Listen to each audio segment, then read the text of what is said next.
నాన్నగారు పాస్ అయినప్పుడు అంటే పాస్ అప్పుడు మీకెంత అప్పుడు ఏజ్? సార్ ఒక 9, 10 మధ్యలో ఉంటుంది సార్. తెలుసా అసలేమన్నా తెలిసిందా మీకు? అంటే ఆ కాన్సెప్ట్ ఐడియా ఉంది సార్. ఇలా ఒక మనిషి ఇలా వెళ్ళిపోతే ఇలా ఐడియా ఉంది గానీ, అది ఒక ఫ్యామిలీకి ఎలా ఎఫెక్ట్ అవుతుందో అంత నాలెడ్జ్ లేదు సార్. మరీ చిన్నపిల్లాడిని సార్. అన్నకి ప్రాబ్లీ అర్థమయ్యేది. It took some time to understand. Once father వెళ్ళిపోయిన తర్వాత lot of people who were his friends they never look back. అంటే ఏదో వాళ్ళు మమ్మల్ని చూసుకోవాలి అన్నట్టు కాదు కానీ జనరల్‌గా ఎలా ఉన్నారు అది ఇది అంటారు. పలకరింపులు కూడా తగ్గిపోతాయి. Then I understood okay. ఒకళ్ళు చనిపోవడం అంటే ఇది యాక్చువల్ ఫ్యాక్ట్ ఇలా ఉంటుంది ఒక ఫ్యామిలీకి అనేది అర్థమైంది sir. But that never really affected us sir. ఎందుకంటే స్టార్టింగ్ నుంచి నేను, డాడీ, మమ్మీ, అన్న తప్ప it was always us 4 people. Okay. Daddy relatives పెద్దగా ఉండే సార్. మాతో ఉండే. But it's not like actively మాకు ఏదో హెల్ప్ చేయాలని ఎవరు ట్రై చేయలేదు. నేను ఎప్పుడు అడగలేదు కూడా సార్. మమ్మీకి అది ఇష్టం లేదు. షీఈ్ లైక్ ఎందుకు నా పిల్లల్ని నేనే పెంచుకుంటాను, నాకు ఎవరు హెల్ప్ అవసరం లేదు. So we didn't really expect anything. We don't want to expect also that time. Okay. And everything mom single handed. But మరి మెమరీస్ నాన్నగారు సినిమాలు చేసేటప్పుడు అలా ఎలా ఉండేది అంటే సార్ మహేష్ బాబు గారితో బాబీ సినిమా చేసినప్పుడు ఒక పబ్ సెట్ ఉంటుంది సార్. పబ్ లో ఒక టైటానిక్ సెట్ ఉంటుంది. ఆర్తి అగర్వాల్ గారు, మహేష్ బాబు గారు చేసింది. ఆ సెట్ కి వెళ్ళినట్టు గుర్తు నాకు.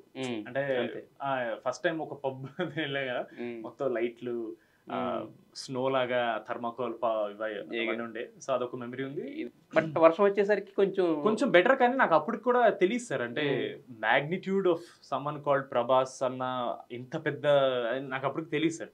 నేను మెల్ల పెరిగిన తర్వాత దెన్ ఐ రియలైజ్డ్ వాడి అమ్మ డాడీ ఇంత పెద్ద హీరోతో ఇంత పెద్ద సినిమా చేశాను నాకు తర్వాత అర్థం వెళ్ళి. అండ్ వర్షం సినిమా ఎప్పుడు వెళ్ళలేదు సార్ షూటింగ్ కి. ఎందుకంటే అది వరంగల్ అటు సైడ్ జరిగింది కాబట్టి ఎప్పుడు వెళ్ళలేదు. కానీ రిలీజ్ డే రోజు మాత్రం ప్రభాస్ అన్నతో కలిసి మా ఫ్యామిలీ సినిమా చూసినట్టు గుర్తుంది సార్. చిన్న మెమరీ ఉంది అంతే.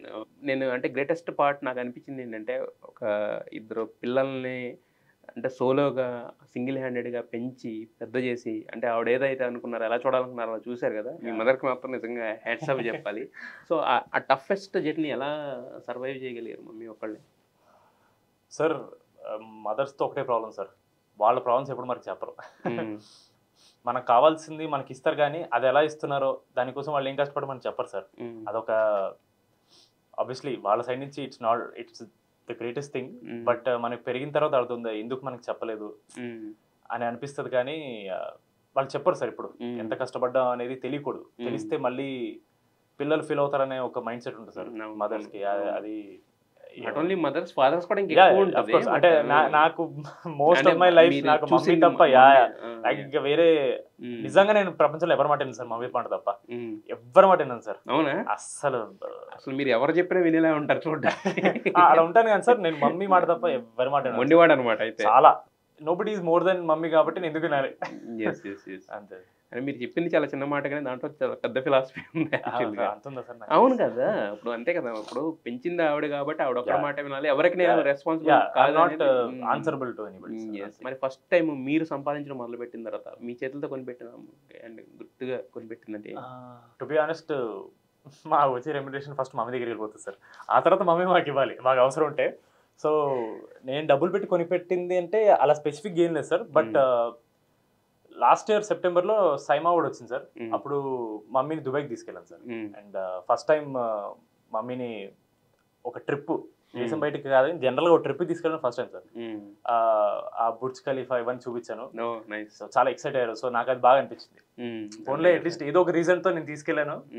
I was very happy sir.